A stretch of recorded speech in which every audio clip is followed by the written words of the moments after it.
नमस्कार दोस्तों, बात करते हैं वोडाफोन आइडिया लिमिटेड की। 293 मिलियन शेयर्स आज के दिन ट्रेड हुए हैं। यहाँ पे वॉल्यूम में खासा तेजी है, बट अभी भी अगर आप देखोगे तो स्टॉक थोड़ा सा स्लो आज के दिन भी रहा है। 20% की रैली आई थी, उसके बाद स्टॉक जो है साइडवेज का ट्रेंड ये पकड़ चुका है, न्यूट्रल हो चुका है। थोड़ा खबरों की बात करें, खबरें बड़ी हैं यहाँ पे। साथ में चर्चा करेंगे कि आपको निवेश करके कितना पैसा यहाँ पर बन सकता है, क्या टारगेट लेकर के चलना है और कितना मतलब खरीदारी कर रहे हो तो लॉन्ग टर्म के लिए जाओ या शॉर्ट टर्म के लिए खरीदारी करो। टाइम फ्रेम की भी यहाँ पर चर्चा करेंगे। चलिए स्टार्ट करते हैं इस वीडियो को, बट उससे पहले अगर आप चैनल पे नए हो तो प्लीज चैनल को सब्सक्राइब कर दो, हिट दैट बेल आइकन ताकि आपको नोटिफिकेशन मिल सके। चलिए स्टार्ट करते हैं। फर्स्ट ऑफ ऑल बात करें बाजार की, तो बाजार का माहौल थोड़ा सा आज नर्म रहा है। मैं इसको रिफ्रेश कर देता हूँ थोड़ा सा यहाँ पे। अभी भी अगर आप देखोगे तो बाजार बहुत स्लो चला है। मार्केट बहुत अच्छा नहीं रहा। निफ्टी मिड कैप में गिरावट है। निफ्टी 50 में जो लेटेस्ट डेटा है 0.8% के आसपास गिरावट है। यहाँ पे थोड़ा अपडेट नहीं हुआ है, मे बी साइट लैग कर रही है एनएससी की। बट ओवरऑल अगर आप देखोगे तो कहीं ना कहीं यहाँ पे आज रेड जोन में बाजार आपका बना हुआ है। यहाँ पर आप देख सकते हो निफ्टी 50 में, यहाँ पर अगर आप डेटा देखते हो तो 0.84% के आसपास की गिरावट आज के दिन में रही है।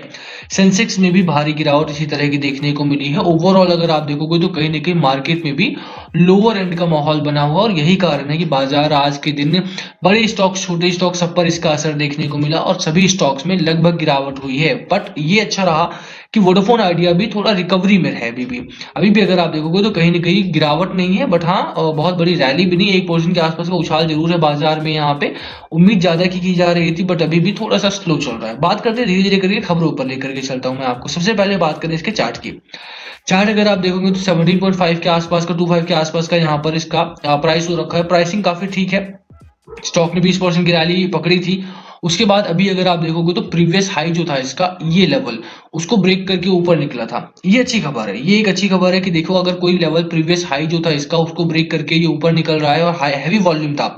2 बिलियन स्टॉक्स के आसपास उस दिन भी ट्रेड हुए थे। तो ओवरऑल अगर आप देखोगे तो वॉल्यूम काफी तगड़ा आया था उस टाइम पर भी, और ये अच्छी बात है। अब यहाँ पर थोड़ा कंसोलिडेट करता है अगर स्टॉक आपका कुछ दिनों के लिए, एक आध वीक के लिए कंसोलिडेट करके तब अगर ऊपर जाएगा तो यहाँ पर एक बड़ा हाई लगा सकता है और अच्छा खासा आपका प्रॉफिट बन सकता है। जब तक कि ये इसके ऊपर है, इस लेवल के ऊपर, यानी कि 16-17 रुपए के ऊपर है, 16 रुपए 50 पैसे के ऊपर अगर स्टॉक आपका टिका हुआ है, ये एक अच्छी खबर आपके लिए रहेगी। स्टॉक जब तक इसके ऊपर है यानी कि यहाँ पर कॉन्फिडेंस है, और जब तक स्टॉक में कॉन्फिडेंस है तब तक आपको यहाँ पे वेट करना है, रुकना है। थोड़े से फाइनेंशियल्स पर नजर दिखा देता हूं मैं आपको। देखो फाइनेंशियली कंपनी वीक तो है, इसमें कोई दो राय नहीं है कि कंपनी में बहुत सब कुछ अच्छा नहीं हो गया है।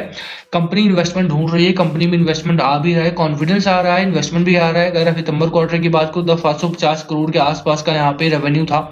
मार्जिन भी अगर आप देखोगे 40% का मार्जिन कंपनी ने कर रखा है, एक हाई मार्जिन है, ठीक है। बट प्रॉब्लम कहां पर है? प्रॉब्लम इसके जो आप प्रॉफिटेबिलिटी देखते हो, जब आप 8,735 करोड़ के आसपास का लॉस किया था कंपनी ने, ठीक है।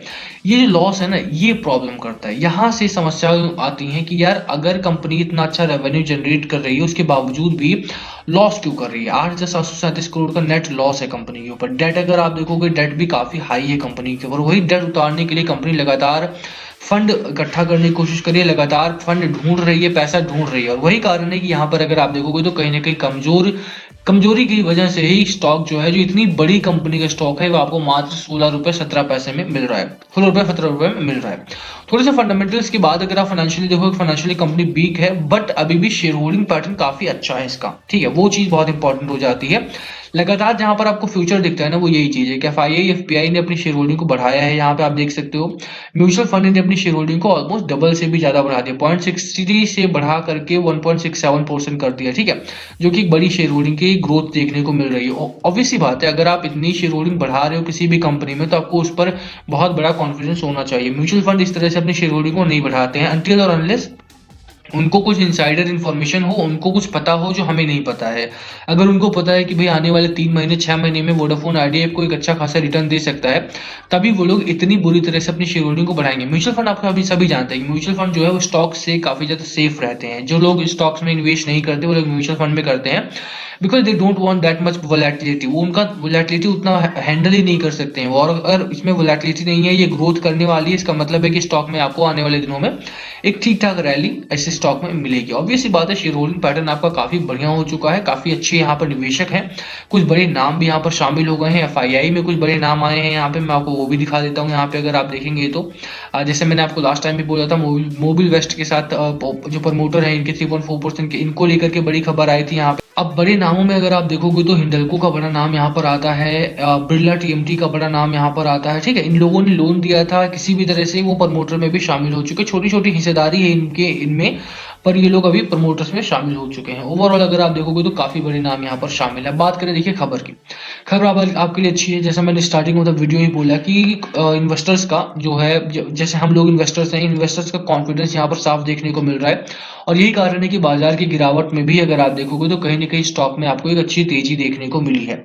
इस पॉइंट पर अगर आप देखोगे तो काफी ज्यादा इन लोगों ने कंपैरिजन कर रखा है भारतीय एयरटेल का, वोडाफोन आइडिया का। आज भारतीय एयरटेल जो 1050 पर मिल रहा है, उसका जो 52 वीक हाई के करीब में ही है। आप जानते हैं कि 5G लॉन्च हुआ, 5G लॉन्च होने के बाद अभी तक 5G स्प्रेड नहीं हो पाया है, और यही कारण है कि सभी कंपनीज, इवन टाटा कम्युनिकेशन भी यहाँ पे काफी ज्यादा कोशिश कर रही है कि वो काम करे। अगर आप चेंज की बात करते हो यहाँ पे तो 3.5%, 0.17% और 31% का लॉस यहाँ पर देखने को मिल रहा है। काफी बड़ी कंपनीज है इस लिस्ट में। कंपैरिजन के तौर पे अगर आप देखोगे तो वोडाफोन आइडिया एक अच्छी कंपनी यहाँ पर निकल के आ रही है, जहां पर इन्वेस्टर्स का काफी ज्यादा कॉन्फिडेंस है। खरीदारी करनी या ना करनी वो आपका डिसीजन हो सकता है, बट यहाँ पर अगर आप कंपैरिजन की बात करते हो तो इस पॉइंट ऑफ टाइम पर जो लोग लॉन्गर टर्म के लिए जा रहे हैं, जो थोड़ा सा रिस्कियर इन्वेस्टमेंट ढूंढ रहे हैं अच्छे प्रॉफिटेबिलिटी के बाद, जहां पर अच्छा प्रॉफिट आपको मिल सके, तो उसमें वोडाफोन आइडिया का एक बड़ा नाम यहाँ पर शामिल आता है, बड़ा नाम यहाँ पर निकल के आता है। अगर आप देखेंगे तो वोडाफोन आइडिया स्टॉक ओपन 17 रुपये 10 पैसे पे ओपन हुआ, क्लोज हुआ था 17 और 80 पैसे on the last trading day, मतलब फ्राइडे की बात की जा रही थी। स्टॉक रीच हाई ऑफ 17.65 का हाई लगाया था, और लो लगाया था 76 के आसपास का।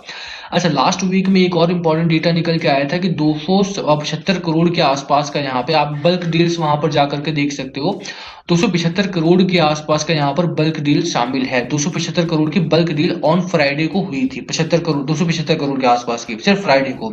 तो ओवरऑल अगर आप देखोगे तो बल्क और ब्लॉक डील्स भी वोडाफोन आइडिया में काफी ज्यादा हुई हैं रिसेंटली। अगर आप बात करो लास्ट वीक में ही अगर आप देखोगे तो 8,800 करोड़ के आसपास की बल्क और ब्लॉक डील हुई थी, सेल और बाय को लेकर के, दोनों मिलाकर के 8,800 करोड़ के आसपास की बाइंग और सेलिंग हुई थी।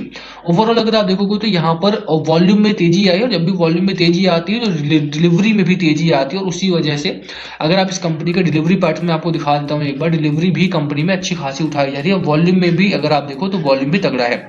एवरेज जो वॉल्यूम रह रहा है इनका वो 1.1 बिलियन के आसपास का पिछले वीक का वॉल्यूम है एवरेज, और उसमें से वीकली जो इनका डिलीवरी है वो 18 से 20% के आसपास की डिलीवरी, यानी कि 200 मिलियन शेयर्स के करीब में इनका डिलीवरी उठाई जा रही है। तो ऑब्वियस सी बात है, अगर इतनी भारी डिलीवरी उठाई जाएगी तो आने वाले दिनों में एक अच्छी रैली यहाँ पर आपको एक्सपेक्ट करके चलना चाहिए। 1 महीने में 32% का रिटर्न आपको मिला है, 3 महीने में 54-55% का रिटर्न आपको मिल चुका है। स्टॉक ऑलरेडी एक बुलिश पैटर्न में, हाईली बुलिश स्टॉक बन चुका है आपका। ऐसे में यहाँ पे खरीदारी करनी है या नहीं करनी है, डिसीजन आपका हो सकता है, बट मुझे लगता है कि स्टॉक अभी भी एक बुलिश पैटर्न में बना हुआ है। ऐसे में आपको स्टॉक को छोड़ना नहीं चाहिए। स्टॉक अच्छी ट्रेजेक्टरी में है और अच्छा खासा रिटर्न आपको आने वाले दिनों में दे सकता है। यहाँ पर अगर आप देखोगे तो मैकडी एक स्ट्रांगली बुल रन में है।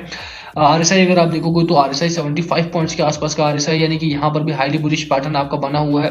ऑलरेडी स्टॉक ने आपको जिस तरह का पैटर्न बनाया है, ऑब्वियस सी बात है एक अच्छा खासा बुलिश पैटर्न यहाँ पर भी आपको दिख रहा है। प्रीवियस हाई को ब्रेक किया है स्टॉक ने, तो पैटर्न अभी भी अच्छे हैं। मैं रिसेंट टारगेट की बात करूं, नेक्स्ट टारगेट आपका क्या हो सकता है, इसको थोड़ा हम स्क्वीज करें अगर, तो आपको पता चलेगा कि स्टॉक में 19 रुपए के आसपास का, 19 से 20 रुपए के आसपास का एक इसका रेजिस्टेंस बनता रहा है लगातार, और 19 रुपए 20 रुपए के आसपास का आपको नेक्स्ट टारगेट लेकर के चलना है अगर आप खरीदारी कर रहे हो। तो एक अच्छी बात ये रहेगी, अगर इस जोन में थोड़ा सा यहाँ पे कंसोलिडेट करे, कंसोलिडेट करके फिर ऊपर जाता है तो वो एक अच्छी चीज रहेगी यहाँ पे। अगर आप टेक्निकल पैटर्न के व्यू से देखोगे यहाँ पे, तो मेरा ये कंसोलिडेशन वाला फेज रहता है, ये बहुत इंपॉर्टेंट रहता है। जब भी स्टॉक कंसोलिडेट करता है, वहां से ऊपर जाता है, तो एक बड़ी रैली आती है, वहां पे एक बड़ी भारी यहाँ पर रिटर्न आपका बनता है, और इसी का मैं वेट करूंगा। अगर आप खरीदारी कर रहे हो, थोड़ा कंसोलिडेशन का वेट कर सकते हो। खरीदारी कर रहे हो तो आप कर भी सकते हो, कोई प्रॉब्लम नहीं है। यहाँ पे स्टॉक अच्छी ट्रेजेक्टरी में बुलिश पैटर्न में बना हुआ है। टारगेट रहेगा मेरा 20 रुपए के आसपास का। बाकी लास्ट कॉल हमेशा आपका होना चाहिए। वीडियो को हम यही खत्म करेंगे। पसंद आए तो लाइक करना, चैनल पे नए हो तो सब्सक्राइब किए बिना मत जाना। Thank you for watching NS. Please comment अगर कुछ पूछना हो तो थैंक यू। किसी और स्टॉक में फंसे हुए हो, आप एनालिसिस चाहते हो उसको, तो आप कमेंट करना, मुझे भी एनालिसिस वीडियो करने की कोशिश करेंगे। Thank you for watching.